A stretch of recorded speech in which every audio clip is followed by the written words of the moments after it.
Isang mapagpalang araw sa atin mga idol o nanggala namin doon ng 2025. Siyempre kay ibang ko yung anak amigo na gwapo pero dili babaero. Ayan. Pwede na! Una-una, doon makato kami sa area ng siyempre katunan na anami yung tag-iya ng area na kanami punduhan doon na doon. Yan mga idol. Siyempre, da kami ng kaldero, pagawas na nato sa sakyanan ng kaldero para paglutuan ng kanami pagkaan. Sunod na kanato pagawas mga lods, gas stove, ayan, balaway o gas.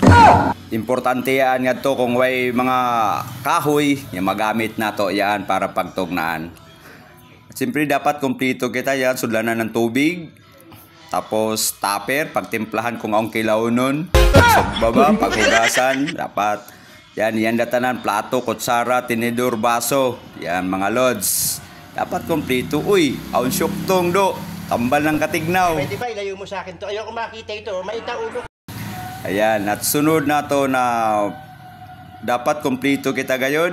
Pagmukad to, yan, kinahanglan solar na to para sang mahayag yang kanato area na kanato punduhan. Ayan na yang kanak amigo na gwapo. Pwede na! Uy, si kumpare. Pagabot namin sa area, buhi dahil niya ng aton. Aptik kaya ginana kanak kumpare. Oh. Mastire mo buhi gaya ng aton. Yan yung kanak amigo na gwapo pero dili babaero mga lods. Ayan, kachat ka na asawa. Siyempre pakita ko kamayo yung kanami hampangan mga lods. Yun, kanami hampangan. Ayan. Kanami kaiba na to nagauna da sang una ng manggay, gailaw-ilaw yan. Tas yung kita ko na yan ng milo. Yan, dali-dali kami pagkanto mga amigo. Yan mga lods. At taod-taod, aunday buto. Pulse ay gyud nito.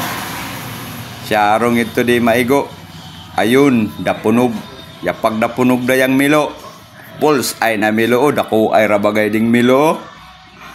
Kaya kita ka mo mga lods ng milo. Dako ayan, pulutan ngini na dako doon. Grabe oh. Dako ay gading milo do. Ayan oh. Usog. Usog ay siya oh. Dako ra ba gayon? Siyempre yung sunod nami huntingon nyo kita ka mo ng niyog o lungagan yung niyog. Yung sunod namin na huntingon mga lods, yung yukaan sa ang niyog. Naigalungag ng niyog. Sunod na kanami pagpanghunting kaya mo yung daw ng tag-iya na dapat masugpo ngini daw na yung yukaan sa ang niyog na piyang lungagan lang.